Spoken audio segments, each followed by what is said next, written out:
Saudara-saudara, saya jelaskan bagaimana konsep Koperasi Merah Putih datang. Sebetulnya konsep Merah Putih ini sudah lama ada di benak saya. Sudah lama, puluhan tahun. Saya waktu di tentara, kita bertugas di desa-desa, di gunung-gunung. Kita bisa berbulan-bulan di sebuah kecamatan. Saya lihat di situ rakyat kelaparan. Saya lihat ada rakyat yang mati kelaparan. Dan saya tidak bisa berbuat apa-apa, karena makan saya terbatas untuk kompi saya.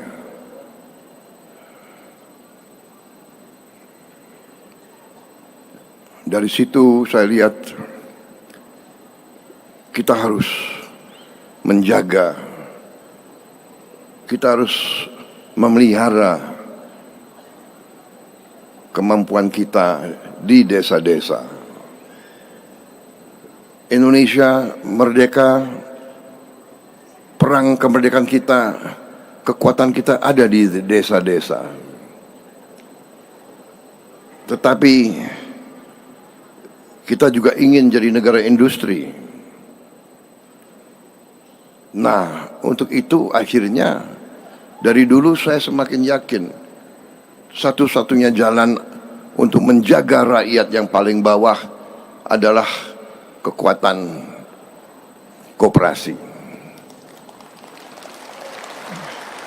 Tapi saya sadar waktu saya mulai bikin koperasi, ternyata kalau tidak punya wewenang, kalau tidak punya kekuasaan, sangat lambat. Sangat lambat, betul? Kalau orang modalnya kecil atau tidak punya modal, susah dapat kredit di mana-mana. Waktu saya jadi presiden, dengan menteri-menteri kita kebut swasembada pangan. Kita turunkan harga pupuk. Kita naikkan harga pembelian gabah. Kita jamin hasil petani naik. Tapi saya dapat laporan, Pak, percuma Pak, hasil mereka naik. Kenapa? Karena hutang mereka banyak. Karena pertanian itu panennya itu 100 hari. Nah, selama 100 hari anaknya ada yang sakit, anaknya harus sekolah, mungkin ada kerusakan ini, dia butuh uang, dia pinjam uang, dan bunganya luar biasa gila. Dia pinjam uang dari lintah darat, dari mereka-mereka yang memberi bunga kadang-kadang 1% sehari. Ini mematikan. Seumur hidup mereka tidak bisa bangkit. Karena itu salah satu kebijakan saya pertama, mungkin dalam bulan-bulan pertama, saudara ingat, saya hapuskan hutang jutaan petani yang mereka tidak mampu bayar. Saya hapus. Kenapa? Pengusaha besar pun banyak yang nggak bayar hutang.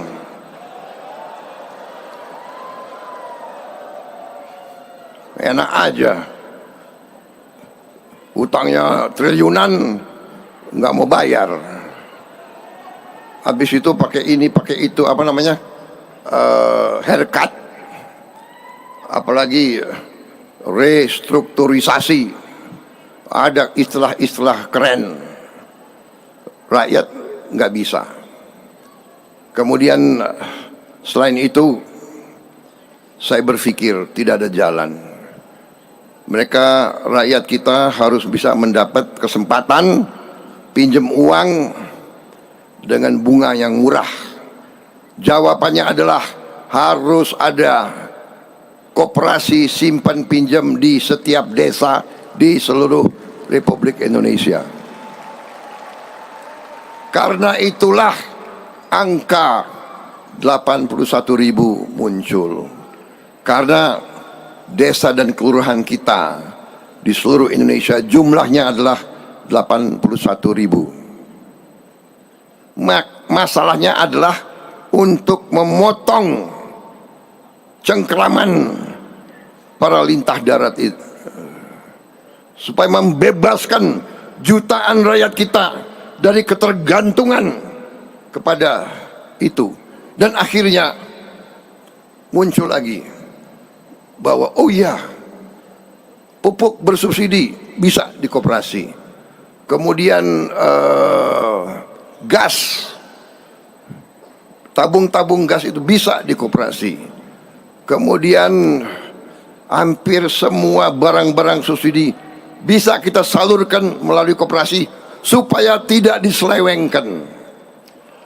Karena banyak barang subsidi diselewengkan, tidak sampai ke rakyat yang perlu, tapi diatur-atur sedemikian, bahkan banyak yang diselundupkan ke luar negeri, saudara-saudara sekalian.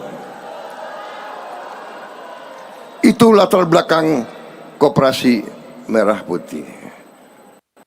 Kemudian kita mulai rapat, kita mulai susun, kita mulai merencanakan. Ada beberapa pilihan. Kita bisa laksanakan dengan cara-cara biasa. Tapi rakyat yang susah, tidak dalam keadaan biasa, mereka memerlukan tindakan cepat. Kita tidak bisa dengan cara-cara biasa, saudara-saudara sekalian. Kita harus berpikir besar, berpikir cerdas, berpikir praktis, jangan teoritis. Saya tahu Pak, sebaiknya bikin naskah akademis dulu Pak. Naskah akademis itu biasanya 8 bulan. Rapat sini, rapat situ, rapat sini, rapat situ. Dari naskah akademis nanti kita bikin pilot project Pak. Pilot project itu 2 tahun. Habis itu kita coba di 100 desa dulu Pak. Ada 81.000 desa dan kelurahan. Rakyat itu suruh nunggu 8 tahun. Saya tidak mau. Saya bertanggung jawab kepada rakyat saya. Saya memilih jalan yang berani, jalan yang tegas, jalan yang besar, tapi terukur dan terjangkau oleh kita. Dan itu yang sedang kita laksanakan, saudara sekalian. Tadi laporan Menteri Koperasi, kita sudah berapa? 12.000 atau berapa? Koperasi yang sudah terbentuk. Silakan, jangan buru-buru. Kalau kita mampu hanya 5.000, kita resmikan 5.000. Nanti kapan insya Allah langkah 1.000 kilometer dimulai. Ya, perjalanan 1.000 kilometer dimulai dengan 1 langkah. Tidak masalah. Saya dapat laporan sudah operasional 1.000 koperasi lebih. Dalam waktu dekat mungkin akan jadi 5.000 atau 6.000. Silakan. Insya Allah kita akan sampai tujuan kita. Dan pasti kita sampai. Kalau target kita 1,5 tahun dan target itu tidak tercapai, nggak apa-apa. Kita bisa nyusul. Tapi kalau kita tidak punya target, tidak akan sampai-sampai, saudara-saudara sekalian. Kita harus hilangkan pemikiran apa bisa. Bisa, harus bisa, akan bisa, dan akan berhasil, saudara sekalian.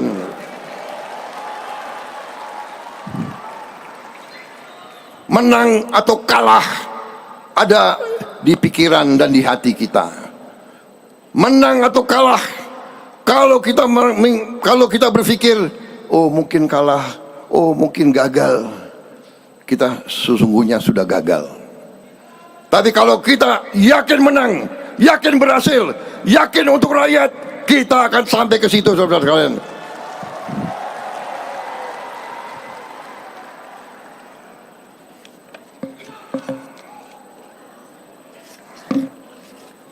Saya kira sudah cukup ya, saya sampaikan semua. Ini angka-angka. Tapi ini angka-angka bagus. Kalau itu saya mau sampaikan angka-angka ini.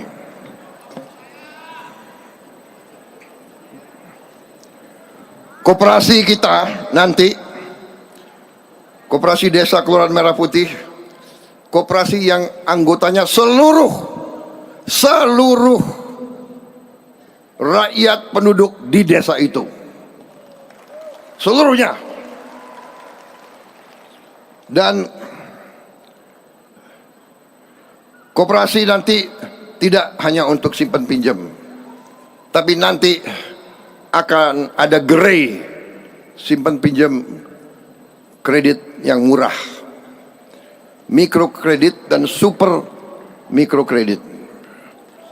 Super mikrokredit yang mekar itu ya, mekar adalah super mikro itu ya, yang tadinya bunganya 22% ya, saya turunkan jadi 8%, saudara sekalian.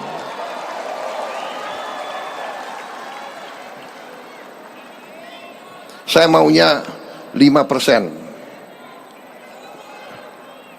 Tapi bankir-bankir Pak Rosan CS itu, jangan Pak, terlalu tipis kita punya ongkos. Oke, 8%. Tapi dibandingkan dengan 22% lumayan 8%. Betul tidak? Begitu dong, semangat.